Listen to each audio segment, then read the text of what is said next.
မင်္ဂလာပါ K Zee Facebook နဲ့ YouTube Channel ကနေပြန်လည်ကြိုဆိုလိုက်ပါတယ်ကျွန်တော်ဒီနေ့တင်ဆက်ပေးမှာကတော့ကျောင်းသုံးပစ္စည်းတွေနဲ့ဆိုင်တဲ့ English ဝေါ်ဟာရများအကြောင်း Part 3 လေးပဲဖြစ်ပါတယ် Part 1နဲ့ Part 2ကိုတော့ဒီဗီဒီယိုရဲ့ description ထဲမှာထည့်ပေးထားပါတယ် Okay စလိုက်ရအောင်ပထမအဦးဆုံးတစ်လုံးကတော့ computer ကို English လို့ COMPUTER computer မြန်မာလိုလဲ computer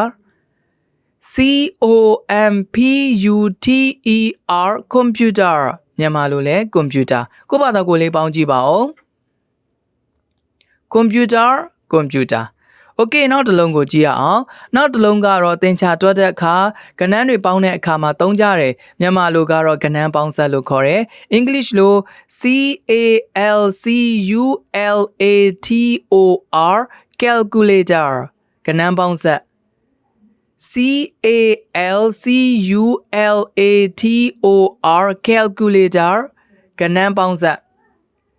CALCULATOR calculator ကဏ္ဍပေါင်းဆက်ကိုဘာသာကိုလေးတစ်ခါလောက်ပေါင်းကြည့်ပါဦး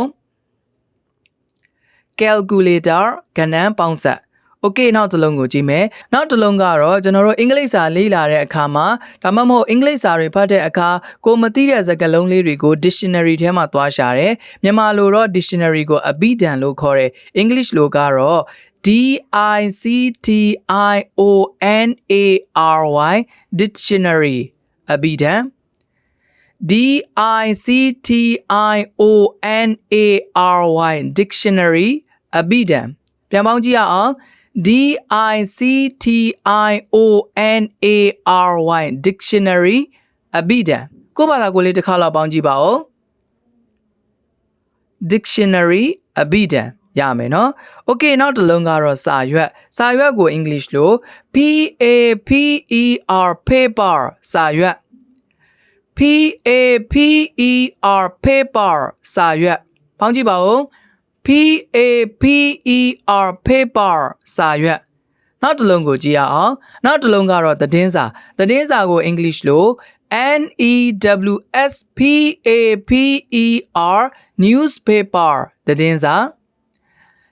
NEWSPAPER newspaper သတင်းစာ Okay ပေါင်းကြည့်ပါဦး NEWSPAPER newspaper သတင်းစာရမယ်နော်နောက်တစ်လုံးကိုကြည့်ရအောင်နောက်တစ်လုံးကတော့စာရွက်တွေမှာညှက်တဲ့ clip ဆိုတာရှိတယ်ဒီ clip ကို English လို့ CLIP clip မြန်မာလို clip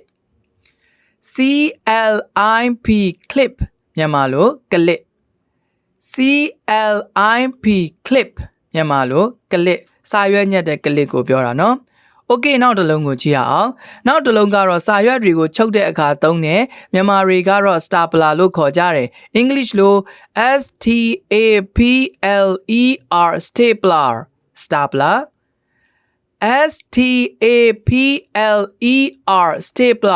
STAPLER stapler stapler မြန်မာလိုက stapler လို့ခေါ်ကြတယ် stapler လို့ခေါ်ပေမဲ့စာရွက်တွေချုပ်တဲ့အခါသုံးတဲ့ပစ္စည်းလေးကိုပြောတာနော်အတန်ထွက်လေးက stapler မြန်မာလို stapler Okay နောက်တစ်လုံးကိုကြည့်ရအောင်နောက်တစ်လုံးကတော့မြန်မာလို tape လို့ခေါ်တယ် English လိုကတော့ TAPE tape မြန်မာလို tape TAPE tape မြန်မာလို tape ကိုဘာသာကိုလေးတစ်ခေါက်ပေါင်းကြည့်ပါဦးOkay နောက်ဆုံးတစ်လုံးကတော့မြေပုံကို English လို့ MAP map မြေပုံ MAP map မြေပုံပေါင်းကြည့်ပါဦး MAP map မြေပုံရမယ်နော် Okay ကျွန်တော်နဲ့အတူအတန်ထွက်လေးတွေတစ်ခေါက်လိုက်ပြောကြည့်ရအောင်ပထမအဆုံးတစ်လုံးကတော့ computer ကို English လို့ computer Okay နောက်တစ်လုံးကတော့ကဏ္ဍပေါင်းဆက်ကို English လို့ calculator ပြောကြည့်ပါရမယ်နော်နောက်တစ်လုံးကတော့အဘိဓာန်ကို English လို့ dictionary ပြောကြည့်မယ် dictionary Okay နောက်တစ်လုံးကိုကြည့်ရအောင်နောက်တစ်လုံးကတော့စာရွက်ကို English လို့ paper ရမယ်နော် နောက်တစ်လုံးကတော့သတင်းစာကိုတော့ newspaper ပြောကြည့်မယ် newspaper okay နောက်တစ်လုံးကတော့စာရွက်ညက်တဲ့ clip English လို့ clip ထွက်ကြည့်ပါ clip okay နောက်တစ်လုံးကတော့စာရွက်ချုပ်တဲ့အခါသုံးတဲ့ပစ္စည်းလေးမြန်မာတွေကတော့ stapler လို့ခေါ်တယ် English လို့ stapler ပြောကြည့်ပါ stapler ရမယ်နော်နောက်တစ်လုံးကတော့ tape မြန်မာလိုက tape English လိုကတော့ tape ရမယ်နော်နောက်ဆုံးတစ်လုံးကတော့မြေ